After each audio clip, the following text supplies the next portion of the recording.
பெண்களுக்கு குறிப்பா மகளிருக்கு நாடாளுமன்றத்திலும் சரி சட்டமன்றத்திலும் சரி சம உரிமை கொடுத்து பதவி கொடுத்து அழகு பார்த்தது அப்படின்னா திமுக தான். பாஜக அதை கொடுக்க மறுக்குது அப்படின்ற குற்றச்சாட்டை வெளிப்படையா வச்சிருக்காரு முதலமைச்சர். அதாவது முதலமைச்சரை நான் ஒரு கேள்வி கேட்கிறேன். கனிமொழின்றவங்க யாரு? அவங்க தங்கச்சி தானே, வேற யாரும் இல்லைல்ல. அவங்க எத்தனை வருஷம் காலமா பாராளுமன்றத்துல என்ன பண்றாங்க? திமுகவுக்காக எத்தனையோ முறை குரல் கொடுத்துருக்கிறாங்க. உதயநிதி வாழ்கன்னு மட்டும் இல்லைங்க. அந்த காலத்துல அவங்க அப்பா இருந்த காலத்துல சொல்றேன் நான். அந்த காலத்துல இருந்து அவங்க எவ்வளவு குரல் கொடுத்து காரியங்களை செய்திருக்கிறாங்க. அப்படியேப்பட்ட நபருக்கு வெறும் மகளிர் அணி தலைவின் கொடுத்தா என்ன அர்த்தம்? துணை முதலமைச்சர் கொடுத்திருக்கலாமே. சரி, துணை முதலமைச்சர் கூட இல்லைங்க, ஒரு பொதுச் செயலாளர் கொடுத்திருக்கலாமே. துணை பொதுச் செயலாளர் நீங்க கொடுத்திருக்கிறீங்க.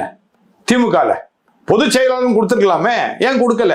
அப்ப நீங்க என்ன, உங்க சொந்த தங்கச்சிக்கே நீங்க முன்னுரிமை கொடுக்காத ஆள் நீங்க. நீங்க என்னுடைய பாரத பிரதமரை பற்றி எப்படிங்க பேசலாம்? இப்ப நான் பாரத பிரதமருடைய சொல்லுங்கிறதுக்காக என்ன வேணா பேசுறீங்க. குறை சொல்றதுக்கு இல்ல. முதலமைச்சருக்கு அப்புறம் ஏன் கனிமொழி முதலமைச்சர் ஆகக்கூடாதுன்னு கூட நீங்க கேட்பீங்க. நீங்க நிச்சயமா கேட்பாங்க. ஏன் கேட்க கூடாது? இப்ப கேட்டீங்க.